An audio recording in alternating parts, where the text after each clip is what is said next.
Today, I wish to clarify a very common misconception. We typically associate slow aging with longevity, but that is not necessarily the case. You see, longevity might be out of our control because it depends on destiny. And by destiny, I mean accidents, I mean this sort of energy force of life that creates these coincidences in which you are not expecting something and you might just not wake up and your body just decided to stop your heart. But slow aging we can control. You see, the same way you have, for example, an aluminium computer, and because it's robust, it will last longer, just like how robust our body is.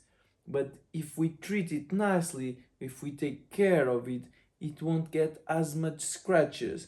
And if we are very, very careful not to drop it, it will never get nibs. So aging is totally in our control because it depends in the conditions of our life. What conditions are those?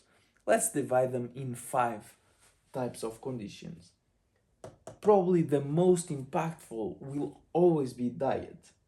If you consume young, healthy animals, including the fat, the organs, some muscle, the blood, dairy, raw dairy, and some water that is low fluoride, low in chlorine, you will get the best nutrition possible. You see, the closer an animal is to our body, the more it helps our body, especially if it's a young animal that you're consuming, to regenerate itself. Second point, stress. When talking about stress, our answer should be, what is that? I've never heard of the term of that meaning. I only exercise, meaning I only exert my body sporadically. You see, when you go to the gym and you pick up a bunch of metal and you do some exercises, it should be something either light, more flexibility based, more like a dance, so to speak, or if it's something harsher, first of all, you need to enjoy it because if not, you are forcing your body. And even though you are enjoying, you should do only sporadically because it exerts your body, it creates aging. Just the same way as in a computer, if you're constantly running it at very high temperatures, it's gonna damage at least a little bit more rapidly its components. And let me just stop and clarify that aging doesn't mean that functions stop to work properly. It just means it just gets slower, just like a computer. If you don't drop it, all functions will work properly in 10 years. What about social? Social is probably third in importance. You see, we should be surrounded daily by a very healthy group of people that are loving and caring to us. For many tribes people, this is their family. For many old money families, it is all of them. And they do vacations and they do lunches where all the generations that are alive today, the great grandparents, grandparents, parents, and children, grandchildren, are all in the same table and they're always in community, in communication, in gathering. So everybody has always something to enjoy, either it's food, either it's conversation, either it's for some sport, because you always have company to do something, and company from a person that is loving and caring, since they have no reason not to be, because they are doing a healthy, pure, natural diet, and they are stress free. What about rhythm? this so-called circadian rhythm. You see, sunlight is one of the various determinants of the biological clock of our bodies. If we rise early, for example, if you open or allow some sunlight to go inside your room or wherever you sleep, you will naturally rise around the morning. If you live in nature all day, you will get plenty daylight exposure. This doesn't mean sunlight direct in the skin. I look at wild cats, they're full of fur, so they don't get direct sunlight in their skin. And sunlight actually create aging in wood, in skin, everything it touches. So a little bit, no problem, but be more by the shadows if the sun is too strong, or be out in the sun if it's more suave, and get plenty daylight, especially in your eyes, because you want your pituitary and your glands, your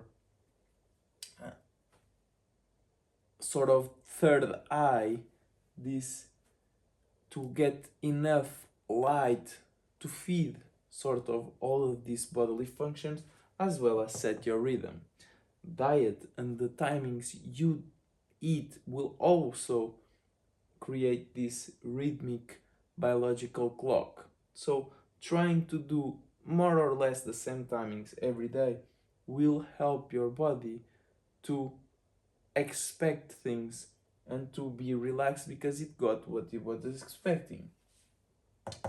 And sleeping early so that we can rise early. What about air quality? More or less, if you live in a sort of smaller town, maybe a small city, or if you live in a village highly surrounded by nature, your air quality will be absolutely wonderful. It doesn't need to be perfect, but if this is your main goal, this is probably the formula. The most important thing is that you find something that works for you in your life with the people that you have. You might not have access to some piglets, some young baby pigs that are very similar in composition, internal organs to humans. You might only have access to the common ones, commercial ones. So instead of that, maybe consume veal, maybe consume baby goat, baby sheep. When it comes to stress, do you need to have a job? Find a job that allows you to take more time for yourself, to relax, to do things spaced out throughout the day. Do you not have a family? Surround yourself by people who are loving and caring. It the word family doesn't need to be blood connection. When you marry a woman or a man, you create a family and they were not your blood. So the most important thing is that you gather people. They don't have to be exactly think like you, but they should be compatible with your perspectives. There should be an harmonious sort of environment, because if not, you get stress all over again. This rhythm, you can live perfectly well in a city. I do as well. The thing is, try to follow these rhythms. If there is too much noise during the night, put some plugs in your ears. If there is so much light going at night into your window, close the blinds. Just try to mimic nature if you are not surrounded naturally by it. And air quality. We should all live in places with somewhat good air quality.